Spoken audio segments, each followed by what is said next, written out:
Hey guys, if you're enjoying the content that I'm making, please click that subscribe button. Also remember to click that bell button and make sure to tick that box to send all notifications so you don't miss out on any videos. With that in mind, let's get on with the video.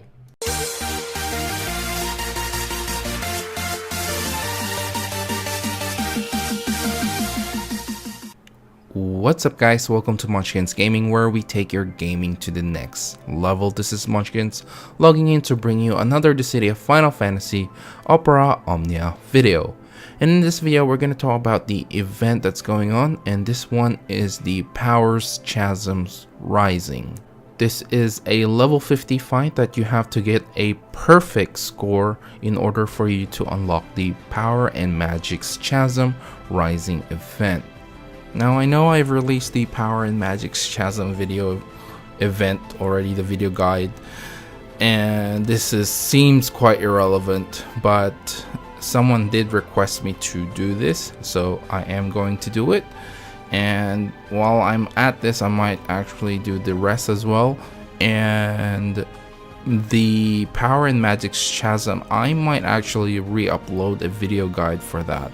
I want to make it more in-depth so people will get their 32,000 points on that as well. I'm really considering it. I've already recorded the video, basically me fighting to get that 32,000, and I actually recorded it this time. So you'll see how I have done it, the way things, and I'll explain to you guys all the strategies more in depth. So there we go. I'm gonna start working on that next week, and maybe even today, but I still have lots of things to do today, and this is probably the only video that I'm gonna release today. Well, fingers crossed, if I do get enough time, I'll try and release all of the fights for this event. But in any case, let's start off with this video with the general tips and guide. So this fight is 5 waves long, and although it is 5 waves long, it doesn't really take that much of a time. You just have to be careful that all the mobs that you're gonna fight have maybe double the HP, so you can't really try and do your brave plus HP attack and think that they will die. So you just have to keep in mind to try and limit your ability usage like always, because you'll have to two-shot most of the mobs here, and you know, you don't want to get broken, I suppose, in a way. But getting broken isn't really the problem. It's making sure if you do get broken that you will break them in your next turn. The next tip that I have for you guys is to bring in the boosted characters such as Balthier, Shantotto, Terra, Sarah, Irvine, and Edgar. These are the boosted characters that we have. Obviously, Shantotto is probably not a good choice here. This is, after all, the Powers CHASM, which means all magic-based attacks aren't really welcome. They actually don't do anything. I do believe it is a neutral attack for this particular fight, so you can still bring them. It's just that you're not taking advantage of the physical weakness of all the mobs and bosses in this fight. The next tip that I have for you guys is to bring your melee or your physical range characters, or characters that have thunder based attacks. Now there's quite a lot of characters that go in this category, and I feel like I'm gonna be listing all the characters basically, but the people that come in mind is obviously Lightning Titus, Squall, and Edgar. Edge is one of the other ones that comes into mind. He's both physical and has thunder based attacks. Now as for on the magic side, I do believe Kryle is one of these characters that can use thunder based attacks. Literally her attacks are called thunder, so she is one of the other options if you don't have any more other characters that you can, you know, bring in. Now Vaughn is pretty special in the case that all his abilities are actually magic based attacks, which probably isn't a good choice for him to be here, since the Heretic Booster Machine, which is one of the last bosses, actually have quite a lot of resistances. So you probably don't want to bring Vaughn in this case. Even though he is a physical attacker, it's probably not a good choice to bring him here. And again, the other one is, I do believe Ash is one of the other characters that are physical attackers for their normal attacks, but all her abilities are all magic base. So I do believe that North Swain's Glow is a non-elemental brave attack, so that will not deal any effective damage, and her Heaven's Wrath is a holy base damage, so that will be, the Heretic Booster Machine will be resistant to that. So try to avoid using these characters that are physical attackers but have magic based abilities. Now, the other thing that I want to say is, probably if you are struggling with the HP department, a Brave Battery is good. Like I said earlier, Kral is one of those characters that have thunder based abilities, and she can do some Brave Battery support as well. Aiko, Penelo, and yes, I didn't forget Penelo, and Aerith as well you can bring here, but you do have to think about what you're going to use for your magic based team. So try not to put too much of your magic based characters or good magic based characters on the powers CHASM and on the ranges CHASM as well. The next tip that I have for you guys is, obviously use support characters that have good synergy with your team. In this particular fight, all the melee and physical range characters are good.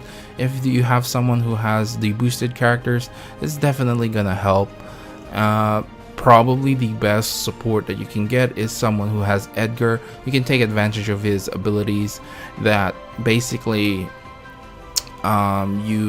he has extra damage on mechanical units, and most of the, well, I think all of the bosses and the mobs here are all mechanical, so having Edgar here is definitely a huge plus. And if you do have Edgar, you can bring Edgar. Definitely is gonna be a lot useful here. And I did notice that Balthier as well is actually pretty good in stealing all the buffs if you are lucky enough. As for my final advice for you guys, it's gonna be bringing Ifrit here. Obviously you need all the attack power that you can have. You can definitely bring Ramu here because a lot of them are weak to thunder based attacks. However, you don't get that extra attack plus while your HP at 100%. So that's the thing with Ifrit. If you're not 100% HP, then he's quite useless in this one. But if you do have someone who can give you that extra HP region to make sure you're topped up, then it is a useful summon, and I would definitely suggest bringing Ifrit in this fight over Ramu. But again, if you can't get 100% HP, then Ramu is probably the best choice for you here. So I think that's it for the general tips and guide. Let's go in this fight wave by wave. Okay, for the first wave, we're going to be fighting two Heretic Sweepers. Now, like I said earlier, that they do actually have almost double the amount of HP that they normally do. Normally, one Flourish of Steel is enough to take this down, but in this case, you will have to have at least 2 HP attacks at full max on your full Brave. So, you do have the option to use your abilities here. Like I said earlier, you just have to know when to use your skill. Managing your skill is probably the biggest I suppose barrier in these fights, and it'll take some time, but obviously you do want to make sure that you have enough abilities left over for the final boss. The second wave, again, you're going to be fighting two Heretic Sweepers again. So in this case, I opted out not to use any of my skills. I could have, and which would make this a lot faster. We do have a minimum amount of 100 turns to beat this fight. So if you are struggling, then I believe you do have to use some of your skills here. But it's not necessary and as you guys can see, I made a mistake there. I thought Squall's attack would have broken that, and it didn't. But obviously, having a lot of characters that have multiple abilities usage, having 6 of them is probably the best choice here. And so we have taken those 2 down. Third wave is we're going to be fighting 2 heretic prototypes. Now this is probably where things can get a little bit hairy for you, and this is probably the time where you're going to start using some of your abilities, and sometimes still avoid using them, but definitely if you use your abilities here, I wouldn't really judge you. So the tech or the strategy for this fight is basically whenever you break the prototypes, they will fall down, so you can just concentrate on one of the prototypes. You don't have to be scared of getting broken here, as I have. This is basically my first try going into this fight, well, this video is, and I could have just used an HP attack there and not wasted a turn, and getting broken would mean that he will have almost double the brave, but I could have used my abilities to break him again and make him fall down. And usually if you do have strong melee attackers, especially if you have Edgar here, then you can definitely break those break these prototypes even with their brave going into the doubling their initial brave.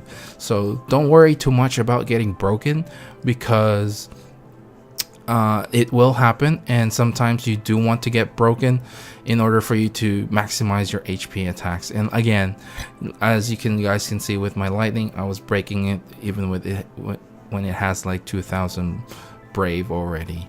So once one is down, basically this is just gonna be a I suppose in the case where how many turns do I want to waste in this particular wave.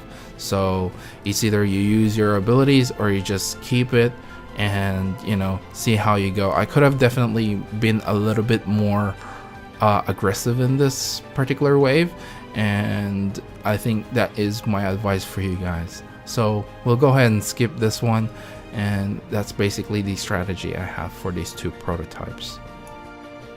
Now for the 4th wave, where you fight another heretic, 2 heretic sweepers. Now in this case, it's gonna be like, okay, how many turns have I wasted on those last 3 waves, and do I have enough abilities to use on these 2 heretic sweepers? And as you guys can see, I actually have a lot, so I opted out to use my slash here, and I honestly felt like I had quite a lot more, and I haven't used my support yet. So this is definitely one of those cases where I really could have used my abilities here, perhaps getting a higher score. However, in this case, we don't actually need a high score or a certain amount of score, which is 25,000. So if you're not meeting the score requirements, then definitely being more aggressive is the choice here. And yeah, finally we're on to wave 5, which is basically the same identical fight in the Power and Magic's CHASM Rising in the first wave. Now the strategy for this one is basically concentrating all your attacks on the heretic booster machine, because whenever you break it, it won't fall down. So the idea is all your HP attacks are gonna go to the booster machine, and you just have to keep breaking the prototype whenever possible. Whenever he gets up and recovers, make sure you have an ability, or even if you can just normal attack him and make sure you break him. Normally if it recovers and you plan to opt to just using normal attacks, it will probably take you 2 normal attacks to break him. So just keep that in mind. That is 2 turns, or you can just use an ability and make sure that it is down. And as you guys can see here, the booster machine, this is actually not a very hard fight at all. especially for the last boss. Once you have taken down the booster machine, it's pretty much the same thing with the prototype, and now you can probably go ham on whatever abilities you have left, since this is the last wave. And I think that's it for this video, guys. Remember to click like, subscribe, and share this video if you find it helpful at all. As always, I'd like to hear from you guys which team you opted out using in this fight, and hopefully that this video has helped you guys, for those who are struggling anyway, to get that perfect score. I hope that I helped you out even just a little bit here. Thanks for watching, and also follow me on Twitter and on Facebook at Munchkins Gaming. This is Munchkins logging off, and I'll see you guys in the next level.